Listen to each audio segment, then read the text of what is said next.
Olá, tudo bem? Seja bem-vindo a esse momento de meditação e reflexão bíblica, meditação cristã. Meu nome é Juliano Francisco. Eu quero convidar você a vir comigo numa reflexão a respeito de expor a força que existe na oração. Qual é essa força que existe através da oração? É sobre isso que nós vamos falar. E para falarmos sobre isso, eu gostaria de ler junto com você o livro de Tiago, no capítulo 5. O livro de Tiago, capítulo 5, versículo 13. Está alguém entre vós aflito? Ore. Está alguém contente? Cante louvores. Está alguém entre vós doente? Chame os presbíteros da igreja e orem sobre ele, ungindo-o com azeite em nome do Senhor. E a oração da fé salvará o doente, e o Senhor o levantará. E se houver cometido pecados, ser-lhe-ão perdoados. Confessai as vossas culpas uns aos outros e orai uns pelos outros para que sareis. A oração feita por um justo pode muito em seus efeitos. Elias era um homem sujeito às mesmas paixões que nós e, orando, pediu que não chovesse, e por 3 anos e 6 meses não choveu sobre a terra. E orou outra vez, e o céu deu chuva e a terra produziu o seu fruto. Irmãos, se alguém de entre vós se tem desviado da verdade e alguém o converter, saiba que aquele que fizer converter o erro do seu caminho, um pecador, salvará da morte uma alma e cobrirá uma multidão de pecados. Vamos ler até aqui e fazer uma reflexão. Todas as vezes que nós lemos as passagens bíblicas, todas as vezes que nós paramos para meditar na palavra e refletir, nós dependemos de uma guia, a guia do Espírito Santo. E a oração da fé, ela deve ser direcionada a Deus. Então é importante nós lembrarmos disso, pensarmos nisso. Toda a oração da fé ela é direcionada a Deus, com toda a nossa força, com todo o nosso coração e com toda a nossa alma, com todo o nosso entendimento, e em nome do Senhor Jesus. Quando nós fazemos isso, ela já tem uma força, e é sobre isso que nós estamos falando. O objetivo é nós falarmos e expor essa força que existe através de uma oração. Aqui nessa passagem, Tiago, ele faz um comentário a respeito do profeta Elias. Elias era um homem sujeito às mesmas paixões que nós. Quer dizer, Elias era igual a nós, era homem comum, como você, como eu, ser humano. E ele orou. Só para a gente contextualizar esse período, Elias estava vivendo um período que tinha o rei Acabe, e ele avisou que não teria chuva. E aí não teve chuva mesmo, durante 3 anos e 6 meses. Naquele tempo, ele foi morar no ribeiro, viver ali no ribeiro, era tratado por corvos, era alimentado, e durante um tempo secou aquele ribeiro e chegou o momento dele voltar. Quando ele atravessou aquela região, ele foi direto lá em cima, na parte norte, perto do mar Mediterrâneo, e encontrou uma viúva de Serepta. E ela estava separando alguns gravetos para preparar ali alguma coisa para ela e o filho dela. E quando eles abordou ela, ele falou para ela fazer um bolo para ele e depois para eles. E ela disse que ela ia fazer para ela e para o filho e depois ia esperar a morte. Então ela fez aquilo que o homem de Deus tinha pedido, uma estrangeira, e isso é um ponto que é importante a gente pensar, né? Para aquele povo ser tratado por estrangeiro já era diferente. Por quê? Porque lembram que eles eram povo de Israel. Então Elias, com essas mesmas paixões que nós, as mesmas dores que nós sentimos, as mesmas angústias, aflições, ele também passou necessidade, ele também teve que sair corrido, e aí ele foi viver nesse período aí de seca. Então não era só ele que estava com dificuldade de alimentação, de falta de água, falta de comida. E ele foi tratado. Essa mulher cuidou dele durante esse período. E depois de um tempo, o que é importante a gente destacar aqui? lá em 1 Reis 17, só para a gente exemplificar, e depois você pode acompanhar aí também na sua Bíblia.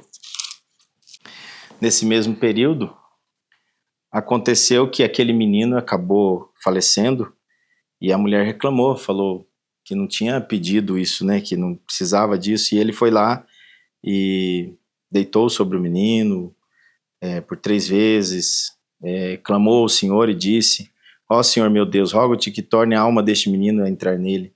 E o Senhor ouviu a voz de Elias, e a alma do menino tornou a entrar nele, e reviveu. Elias tomou o menino e trouxe ao quarto a casa e deu à sua mãe. E disse Elias: vês aí, teu filho vive. Então a mulher disse a Elias: nisso conheço, agora que tu és homem de Deus e que a palavra do Senhor na sua boca é verdade.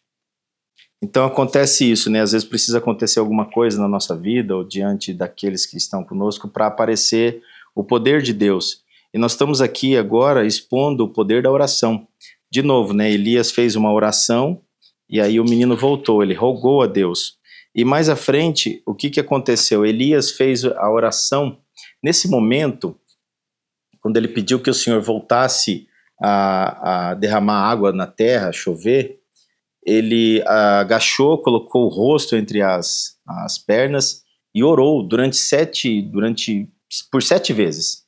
E aí ele pedia para o moço, para um menino que acompanhava ele, um auxiliar, vamos dizer assim, que fosse ver do lado do mar Mediterrâneo se tinha algum sinal de chuva. E teve uma dessas vezes que o menino falou: tem um sinal que é uma nuvem do tamanho de uma mão. Então, quando começou esse momento, ele falou: agora vamos voltar e que vai chover na terra. Pediu para que o rei Acabe também se preparasse, porque ia vir com abundância as águas. Todas as vezes que nós estamos aflitos, angustiados, hoje nós estamos vivendo um momento na terra que existe muita depressão, pessoas com dificuldades. Esse mês, por exemplo, é o mês do Setembro Amarelo. Pessoas que não querem continuar a vida por um motivo ou outro, não encontram o plano B. Então, há algo acontecendo na Terra esses últimos tempos, muitos remédios, medicamentos para dormir, outros para manter acordado, outros para manter a calma, o equilíbrio. Então, existem muitas coisas. E aqui tem uma recomendação. Tiago, ele recomenda: se alguém entre vós está aflito, então se alguém na sua família está aflito, na sua comunidade, ele diz: ore. Então a oração, ela é importante. Se está alguém contente, cante louvores, cante hinos, louve a Deus, glorifique a Deus. Agora, se está alguém entre vós doente, chame os presbíteros da igreja e orem sobre ele. Por que Tiago falou para eles aqui nesse tempo que era para chamar os presbíteros da igreja? Porque naquele tempo era voltado ao sacerdote, tudo era o sacerdote, o sumo sacerdote que fazia. Então Tiago designou e direcionou esse processo de unção para os presbíteros da igreja, dando um ênfase neles. E não era a questão da extrema unção também. Ele quis destacar que a força não estava no óleo, no azeite, não estava ali naquele produto, ungindo com azeite em nome do Senhor. E ele explica: não é a questão do óleo, do azeite que é a força, e sim a oração da fé salvará o doente, e o Senhor o levantará. Esse salvar, em outra versão, ou na raiz dessa palavra, nós vamos encontrar o curar. E esse salvar, esse curar, tem a ver com a alma, curar a alma. Então, quando há uma cura na alma, ela nos liberta da depressão, das ansiedades, ela nos traz para a vida. E o Senhor o levantará. Então, imagine uma pessoa deitada na cama, no quarto escuro, não desejando mais continuar essa vida. E se ela tiver essa força, e quem for orar tiver essa fé, uma oração de fé, ela vai levantar o doente. Ela vai levantar essa alma enferma, essa alma que está precisando de cura. E se tiver algum pecado, vai ser perdoado os pecados também. porque Deus é misericordioso, Ele é bondoso, Ele é infinito no seu poder. A oração do justo pode muito em seus efeitos. É isso que ele diz aqui. Então, se um justo é chamado para fazer uma oração, é convidado para fazer uma oração, ele também deve levar aquilo com muita responsabilidade, com muito comprometimento. Porque a quem pede, pede com fé. E aquele que ora também pede e pede com fé. E o Senhor Deus está lá no céu, o Senhor Jesus Cristo está lá no céu intercedendo para que haja uma cura, para que apareçam os sinais da igreja do reino de Deus na terra. Então, nesse processo de sofrimento, de aflição, de pecado, o ponto é: chame o presbítero da igreja, chame aquele justo e faça a oração para curar o doente, para salvar o doente de tentações, aquilo que precisa para acrescentar mais sabedoria, ou para tomar uma decisão difícil, ou fazer uma escolha importante, decisória na vida, ou para encontrar paz, ou para encontrar perdão, para encontrar cura. Ou seja, é um acompanhamento. Isso é a oração da fé, a importância da oração da fé. Quando Elias orou novamente e pediu para que o Senhor enviasse chuva, ele já foi lá avisar, através de um pequeno sinal no céu, de uma pequena nuvem, ele já foi lá e avisou, pediu para avisar e avisou o rei. Falou: olha, pode se preparar e corre, agiliza, porque vem vindo chuvas aí, chuvas em abundância. Então imagine a felicidade que essa chuva ia trazer para aquela terra que estava seca, os rios já tinham secado, aquele ribeiro que o próprio Elias tinha bebido dele também já tinha secado. Então a própria terra estava clamando por chuva. E é isso que as almas estão clamando hoje, por uma chuva de bênção espiritual, dons que só podem vir do céu, virtudes que só podem vir da parte de Deus. E o que nós precisamos fazer? Orar. Exercitar essa oração, o poder dessa oração.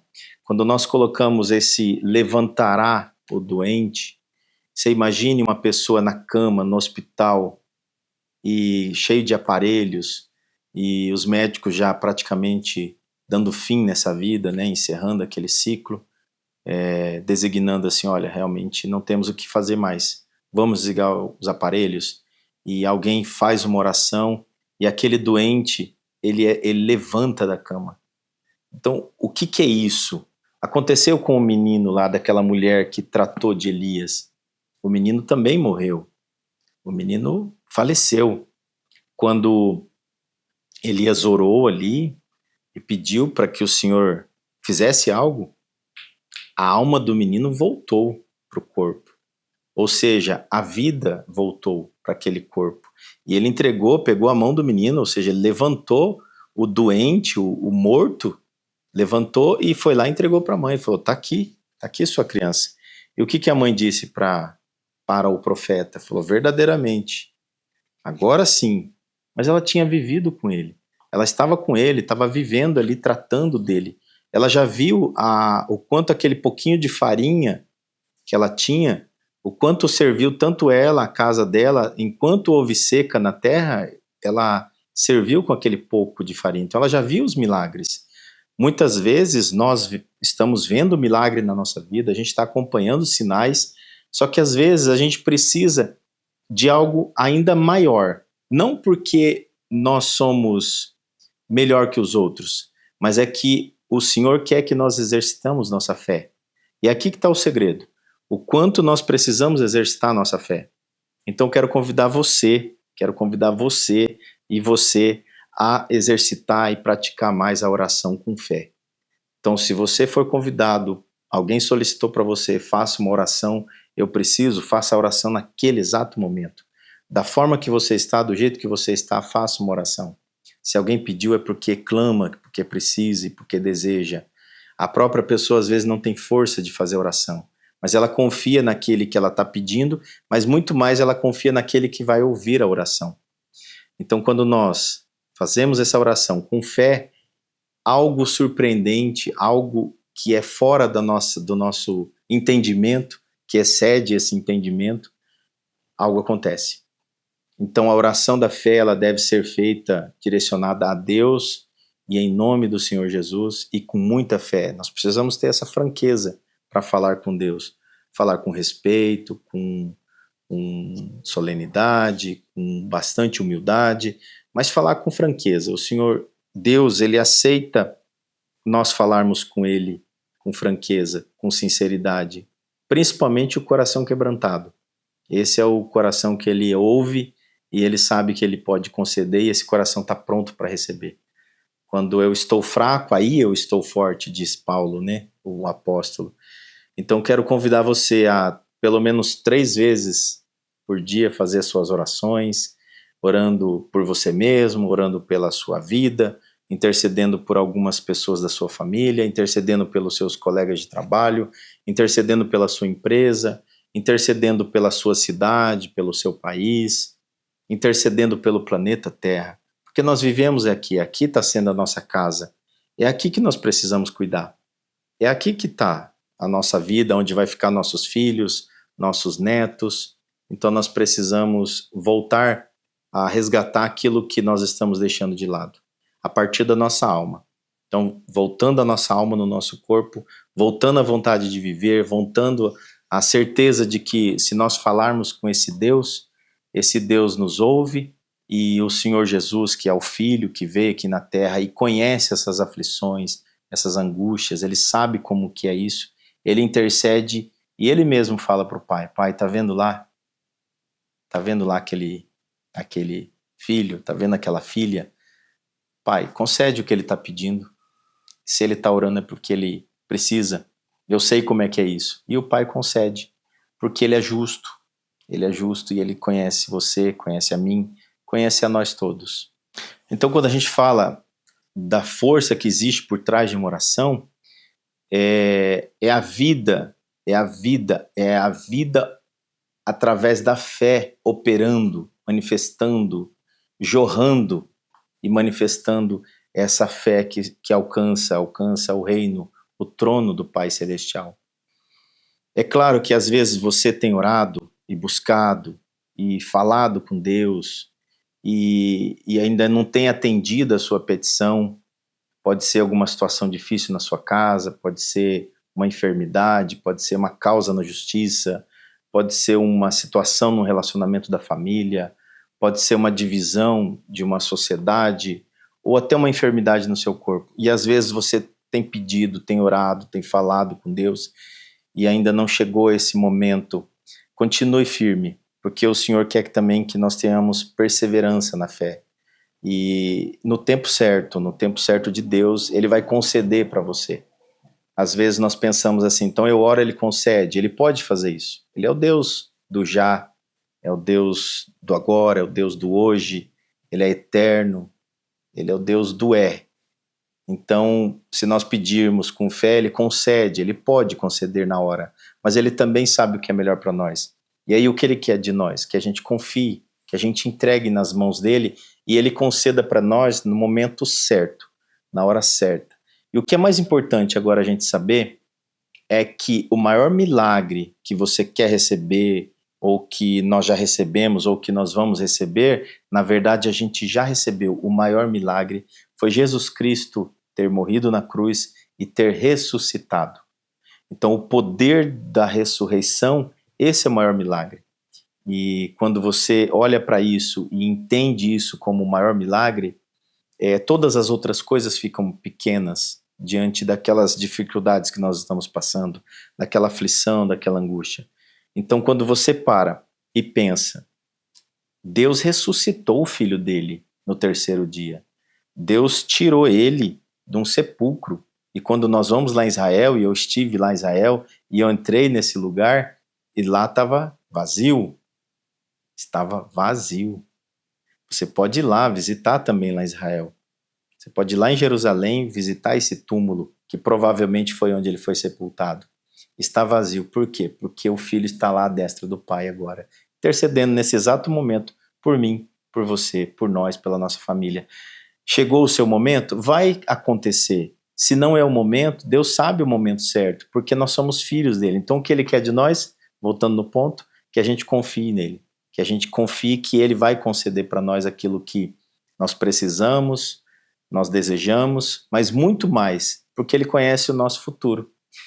Vamos imaginar assim, Deus, Ele nos ama mesmo conhecendo quem nós somos no futuro.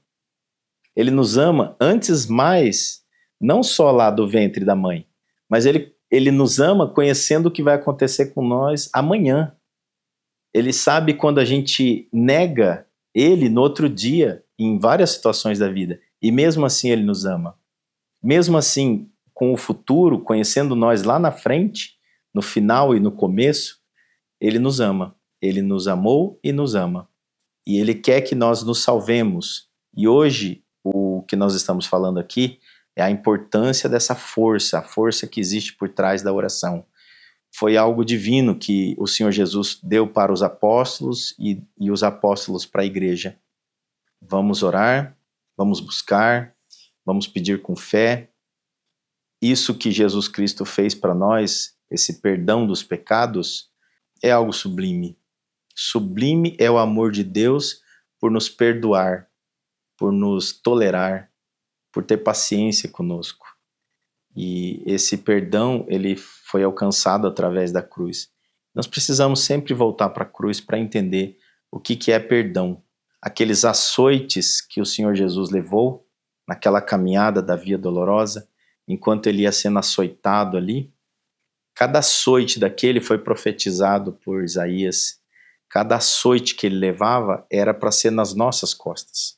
Era para nós estarmos sendo açoitados pelo inimigo, pelo diabo. Ele que faria isso com nós perante Deus, judiando de nós.